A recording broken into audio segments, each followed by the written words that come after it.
porcelain provides better contrast for reading tea leaves.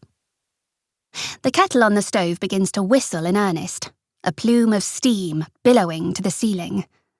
Nan briefly holds each cup over the steam to cleanse them of any deceit, then lifts the kettle and splashes boiling water into the teapot.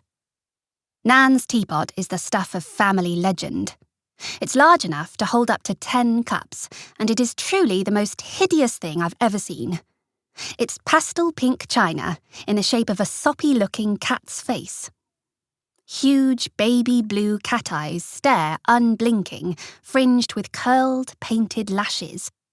An open, grinning mouth leers beneath feverishly rosy cheeks. She replaces the kettle, which resumes its shrill whistling, then swirls the water in the teapot to warm it before emptying it over the sink. After that, she takes her tarnished silver caddy spoon, its handle engraved with entwined pennywort and milk thistle, and measures out 4 spoons of tea leaves. 1 for her, 1 for me, 1 for Halmony, and 1 for Luck. She fills the pot halfway with boiling water. It's too big to fill all the way, unless we have company. Then she pops on the lid and leaves it to steep.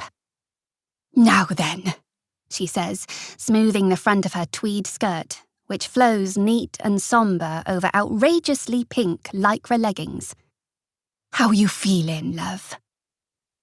Her crinkled, watery eyes see too much, so I look away, over toward her workbench, where bunches of drying rosemary and sea holly hang over row upon row of little jars. Crushed eggshell, salt, rusty pins, feathers, bits of bone, rowan ash. There's a half-finished poppet there, button-eyed and bound with red and silver thread. A love charm, probably, for some moon-sick client. Or maybe good luck for a student. Exams are coming up soon. Nan's still watching me. "Fine," I tell her. "I'm fine." She is clearly not satisfied by this answer, but she doesn't say anything. She pulls a bottle of milk from the fridge, and Hangle and Hugh appear as if from nowhere, winding themselves silkily around her ankles. Guionbach twitches an ear, but doesn't move from my lap. Princess Bari slips in from the garden and positions herself next to the milk saucer and makes loud, yowling demands.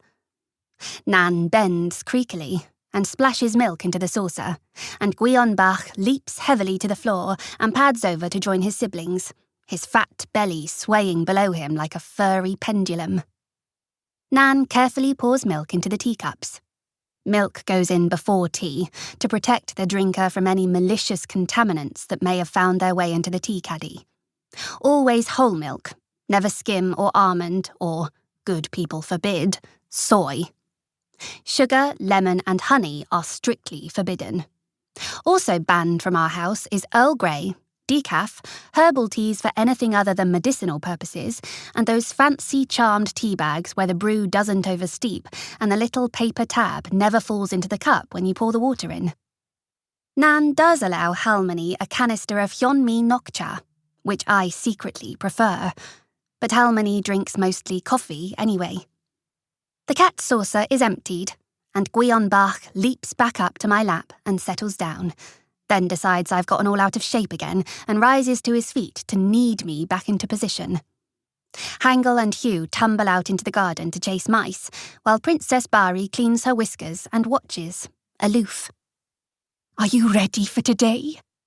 Nan asks. I don't know how to answer that question. Nan lifts the hideous teapot with 2 hands and carefully pours tea, first into my cup and then her own. No tea strainer, of course. A little splashes onto the kitchen counter as she sets it down, and she twitches a smile. She presents me with my cup and saucer and offers me the plate of threepenny biscuits. I take one and dunk it into the tea, pausing to inhale fragrant steam. The biscuit crumbles soggily in my mouth, warm milky tannins blending with sweet apple cider and caraway. "What even is a vigil, anyway?" Nan says conversationally. "Is it like divination? Are they expecting someone to have a vision of her?" "Dr. Slater is going to lead us in contemplation," I tell her. Nan makes a face. She's not a fan of Dr. Slater and his